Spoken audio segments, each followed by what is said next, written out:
If there is a strongest argument for anything about God, it should not rely on emotion, or tradition, or identity. It should stand on logic alone. So let's build it carefully, step by step. No assumptions, just reasoning.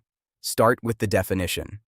God, by definition, is the ultimate reality, uncreated, independent, absolute. The being everything depends on, while depending on nothing. Now here's the key question. Can there be more than one ultimate reality?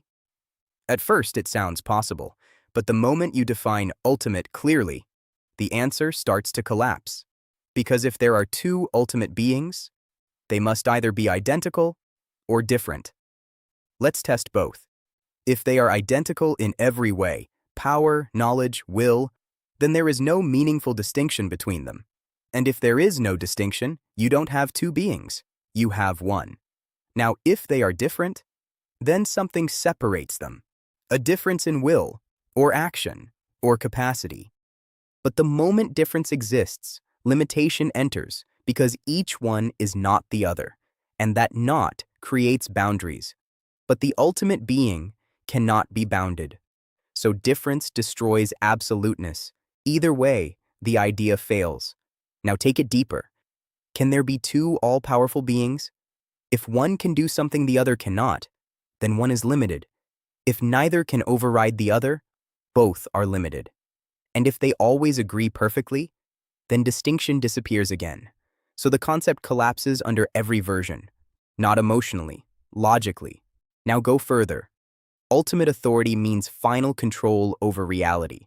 But reality cannot follow two conflicting final authorities. If both issue different commands, only one can manifest, which means one is not truly ultimate. And if there is never conflict, then separation becomes meaningless. So either you have contradiction or redundancy. Neither supports two ultimates. Now look at existence itself. The universe operates under consistent laws. Physics, mathematics, causality, one coherent system, not competing systems fighting for dominance. Because if multiple ultimate powers existed, you would expect fragmentation at the highest level. But instead, you find unity, order, consistency. That points toward one governing source. Now add independence. A true God must be self-sufficient, not dependent on anything. But if two gods existed, they would exist alongside each other, meaning each one's existence is defined in relation to the other, and relation introduces limitation. But the unlimited cannot be limited. So again, the idea breaks. Now pause and step back.